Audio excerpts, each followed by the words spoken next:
So हामीसँग यहाँ एउटा सिक्रेट प्याकेज छ है। सिक्रेट किन भने भन्दाखेरि लास्टसम्म सबैजनाले भिडियो हेरोस् भनेर सिक्रेट राखिरहेको अहिलेसम्म 30 सेकेन्ड हेर्छु।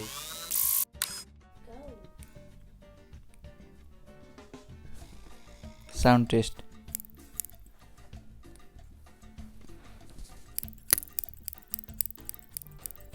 हजम भन्ने हो के हो? Hello guys, welcome to my channel. फेरि पनि स्वागत छ। धेरै लामो समयपछि हामी अहिले आएका छौँ। कहाँ आएका छौँ भन्दा क्यामेरामा आएका छौँ होइन। आज हामीसँग एकदम मोस्ट अवेटेड कुरा छ। धेरै समयपछि त्यही टाइटल हेरेरै तपाईँले क्लिक गर्नुभयो होला। हामी त्यसको फर्स्ट इम्प्रेसन गर्दैछौँ। ल अब काटेर हेरौँ है त के छ यहाँभित्र। यो भित्र के चाहिँ हुनसक्छ त। ल है गाइस,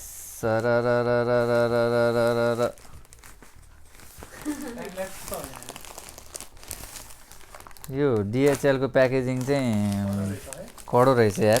यो चाहिँ हाम्रो सिधै हङकङदेखि आएको हो है। एकदम म्यानुफ्याक्चर प्रोडक्ट हो वेयर हाउसबाट।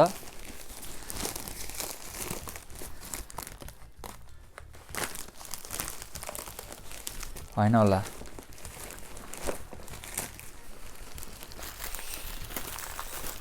ब्रान्ड न्यू canon ल यसलाई च्यात्नु पर्यो अब होइन। टेप रहेछ चाहिँ यो कति काम लागेन हो।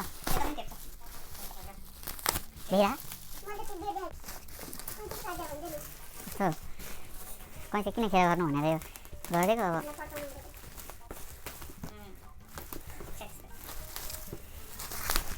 ल देखिरह यो हाम्रो 50 mm को लेन्स 1.8 एपर्चर यो होइन। यसलाई चाहिँ अनि यो EOS R लाई चाहिँ एडाप्टर चाहिन्छ होइन। यसको लागि चाहिँ एडाप्टर। अनि यो चाहिँ क्यामेरा EOS R। अब क्यामेरा नै हेरिदिउँ पहिला भित्रैबाट। यो 64 GB मेमोरी कार्ड। यो हाम्रो क्याटलग भयो होइन। यो हाम्रो ब्याट्री चार्जर, ब्याट्री हालेर। यो चार्जिङ केबल। त्यसपछि आउँछ क्यामेरा। यो चाहिन्छ यो चाहिँ। ल यो चाहिँ हाम्रो मिररलेस कम्प्याक्ट सानो हुन्छ नि भरपर्दो लेन्स। हेर यहाँ कति क्लियर छ। मिररलेस क्यामेरा भन्छ यसलाई होइन। DSLR होइन, अहिलेको न्यू जेनेरेसनको हुन्छ नि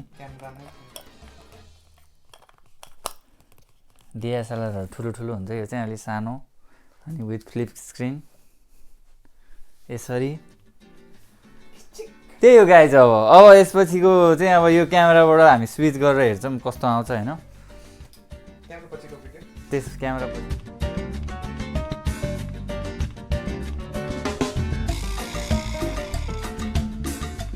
पछि हाम्रो सबै सामानहरू मैले तपाईँहरूलाई देखाएँ होइन। यो फेरि पनि यहाँबाट यसरी यो भ्यूबाट तपाईँहरूलाई देखाइदिएँ भनेर। यो चाहिँ एडाप्टर हो, EF एडाप्टर जुन चाहिँ लेन्सहरू युज गर्नुको लागि चाहिँ हामीले EF एडाप्टर युज गर्नुपर्छ। त्यसपछि RF लेन्सहरू युज गर्नको लागि चाहिँ यो एडाप्टर युज गर्छौँ। बक्स हेर्नुहुन्छ भने यस्तो राम्रो बक्स क्याननकै अथोराइज बक्समै आउँछ। सबै नयाँ भएको कारणले गर्दाखेरि यो यसको लागि भयो। त्यसपछि हामीसँग छ, मैले चाहिँ यो 50 mm को लिएँ लेन्स। 50 mm को क्याननको 1.8 एपर्चर जुन चाहिँ लो लाइटमा एकदम बबाल फोटोहरू पोर्ट्रेट सुट गर्नलाई दामी फोटो आउँछ। लो लाइटमा फोटोग्राफी गर्नु चाहिँ एकदम दामी हुन्छ यो लेन्सले। तपाईँले हेर्नु चाहिँ यसको एपर्चर नै धेरै ठुलो छ। त्यसपछि म धेरै सिरियस भए जस्तो फिल भयो मलाई अनि म यसरी बोल्न गइरहेको छु तपाईँहरुसँग हैन। त्यसपछि हामीसँग के छ भन्दाखेरि यो चाहिँ एडाप्टरकै बक्स भइहाल्यो है। अनि त्यहाँबाट छ हामीसँग यो स्ट्राइप्स के भन्छ यसलाई, दाम्लो कि दाम्लो क्यामेरा बानी दाम्लो घाँटीमा त्यही हो होइन। अरू त्यसपछि यो बडी भइहाल्यो EOS RP है। लेन्सको टल्काएर देखाइदिन्छु म तपाईँहरूलाई, ल मेरो अनुहार देखिरहनुहुन्छ है। यो फुल फ्रेम क्यामेरा हो, अहिलेसम्मको मार्केटमा सबैभन्दा रिजनेबल प्राइस र एकदम भ्यालु भएको क्यामेरा। फ्लिप स्क्रिन छ। त्यसपछि यसो यतापट्टि नि फर्किने खालको यो आर्टिकुलेट स्क्रिन हुन्छ। अनि टच स्क्रिन हो यो सबै। अप्टिकल भ्यू फाइन्डर यहाँ भइहाल्यो होइन। अब हाम्रो मेन्युदेखि लिएर यहाँ फङ्सनहरू धेरै छ। अब यो बिस्तारै तपाईँहरूलाई देखाउँछु म। यहाँनिर चाहिँ अब माइक्रोफोन अट्याच गर्ने ठाउँ भयो। अब फ्ल्यासहरू राख्नु पऱ्यो नि, यसमा बिल्ट इन फ्ल्यास चाहिँ छैन। अब खासै हाम्रो फ्ल्यास पनि चाहिँदैन, त्यही हो। 26 मेगापिक्सल त्यही हो। अब मेगापिक्सलले भन्दा नि क्यामेराले कस्तो काम गर्छ भन्ने कुरो हो। चार्जर यस्तो हुन्छ। अब ब्याट्री चाहिँ यसको सानो छ होइन। ब्याट्री चाहिँ अब नयाँ चाहिइ नै रहन्छ, किनकि यो मिररलेस क्यामेरा भएको कारणले गर्दा यस्तो ब्याट्री ठुल्ठुलो अलि यो चाहिँ ट्राभल क्यामेरा टाइपको हो क्या। अलि हुन्छ नि धेरै हेभी घरमा सुट गर्ने खालको मान्छेहरूलाई, हामी जस्तो लिएर हिँडिरहने मान्छेहरूको लागि हो, त्यही हो। त्यसपछि बक्स यस्तो ब्युटिफुल बक्समा एकदम क्याननको प्याकेजिङ धेरै राम्रो छ। यदि तपाईँहरूलाई नयाँ क्यामेरा किन्न खोज्नुहुन्छ भनेदेखि चाहिँ म भर्खर स्टार्ट गर्नुभएको छ भनेदेखि म यही क्यामेराबाट सुरु गर्नुभयो हुन्छ जस्तो लाग्छ मलाई होइन। योभन्दा सस्तो खालको क्यामेराहरू पनि छन् त, तर यो चाहिँ अलिक बेटर। यो क्याटलगहरू भयो जुन हामीले कहिले नि हेर्दैनौँ, यसरी राखेर यहाँ बक्सभित्र राख्ने अनि कन्ट्रोल्ने काम मात्र हो होइन, त्यही हो। अब एक दुईवटा फोटो खिचेर राख्नु पर्ला तपाईँहरूलाई देखाउन भनेर। सो गाइज हाम्रो अब अर्को बक्स खोलौँ है। तपाईँहरूले क्यामेरा, लेन्स अनि एडाप्टर सबै कुराहरू हेरिहाल्नुभयो। क्यामेराको प्याकेज चाहिँ यो चाहिँ हाम्रो नयाँ अर्को ट्राइपड हो, जुन चाहिँ तपाईँहरूले इबेमा $25 पाउन सक्नुहुन्छ। 25 अनि अर्को ठुलो खालको चाहिँ $35 पर्छ। यदि तपाईँहरूलाई किन्न मन छ भनेदेखि चाहिँ त्यो अलिकति रिजनेबल प्राइस नभएदेखि चाहिँ $60 हुन्छ नि, 60-70 त्यस्तो खालको मात्र हुन्छ। यो चाहिँ सबभन्दा अलि सस्तो खालकै पर्छ, सस्तो खालको तर राम्रो पनि छ एकदम। रिभ्यू धेरै राम्रो छ यसको, तपाईँलाई खोलेर देखाउँछु।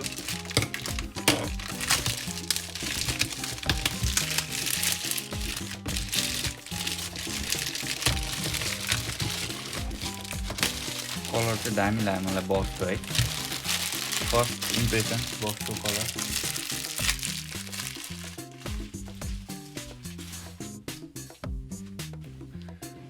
यो हल्का ठुलो खालको छ अहिले। अनि यसको साइज पनि बढाउन मिल्छ हामीले। यसको नाम चाहिँ जोमी प्रोफेसनल ट्राइपड, जोमी। यसलाई खोल्दैछौँ र यो चाहिँ एउटा ब्याग सहितै आउँछ।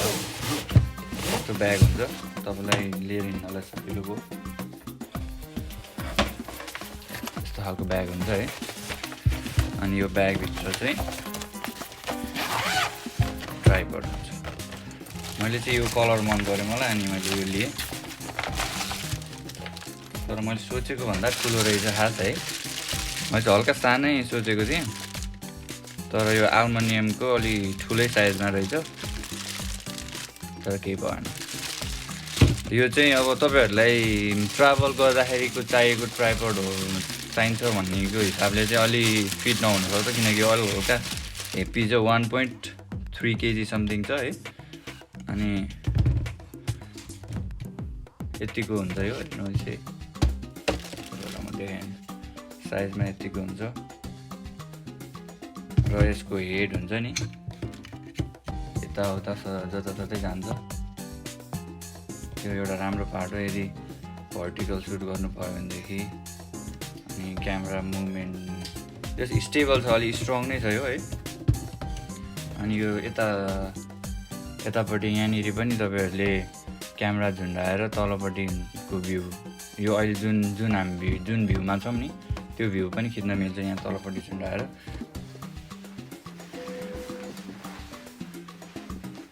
सो यो चाहिँ हाम्रो क्यामेरा, ट्राइपड र 50mm लेन्स र एडाप्टर, जुन 50mm लेन्स हाल्नको लागि एडाप्टर युज गरेको थिएँ त्यसको सेटअप हो। गाइस तपाईँहरूलाई कस्तो लाग्यो भन्नु होला होइन। यो चाहिँ मैले म्यानुअल मोडमा चलाएको छु अहिले, अटो छैन केही पनि। अनि ISO 400 छ अनि एफ स्टप चाहिँ 1.8 छ अनि सटर स्पिड 125। म त्यहाँ स्क्रिनमा हेरेर पढिरहेको छु होइन। अनि यो क्यामेराको अटो फोकस चेक गर्दाखेरि चाहिँ तपाईँले हेर्नुहुन्छ आयो अटो फोकस हुन्छ होइन। म जति अगाडि आए पनि धेरै फास्ट छ। म जता गएँ नि यसले ट्र्याक गर्छ मलाई।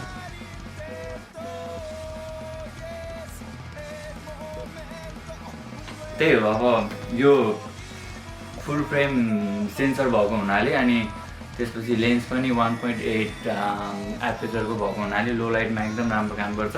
खास यतिको उज्यालो चाहिँ हुँदैन अरू क्यामेरामा होइन। भन्नु चाहिँ हुन त हुन्छ कि तर लेन्समा फरक पर्छ कुन चाहिँ लेन्स युज गर्नुहुन्छ। यो चाहिँ लो लाइटमा धेरै राम्रो काम गर्ने भएको कारणले गर्दाखेरि चाहिँ यस्तो आयो। कस्तो लाग्यो तपाईँहरूलाई यो सेटअप भन्नु होला।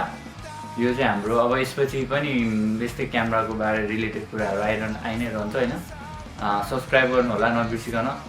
त्यही नै हो। अब आज यो अनबक्सिङ भिडियो चाहिँ म यही सेटअपबाट टुङ्गाउन चाहन्छु।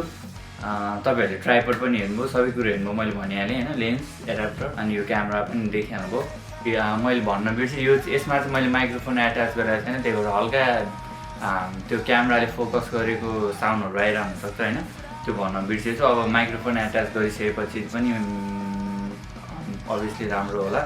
माइक्रोफोन त छ मसँग यहाँ एउटा है, यहाँनिर छ। यहाँ तपाईँहरूले देख्नुहुन्न अहिले क्यामेराले मलाई फोकस गरेर अहिले पछाडि पहिला मोबाइलमा हुँदाखेरि सबै देखिन्थ्यो पछाडि होइन। अब अहिले पछाडि खासै देखिँदैन, पुरै ब्लर देखिन्छ। त्यो चाहिँ राम्रो हो। खास मलाई यस्तै भ्यूहरू चाहिँ मनपर्छ कि रमाइलो लाग्ने।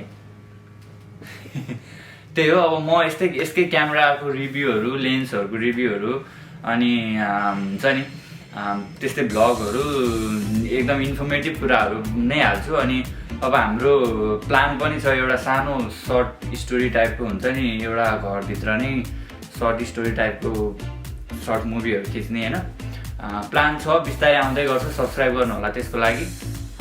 त्यही हो। Thanks for watching. जय नेपाल।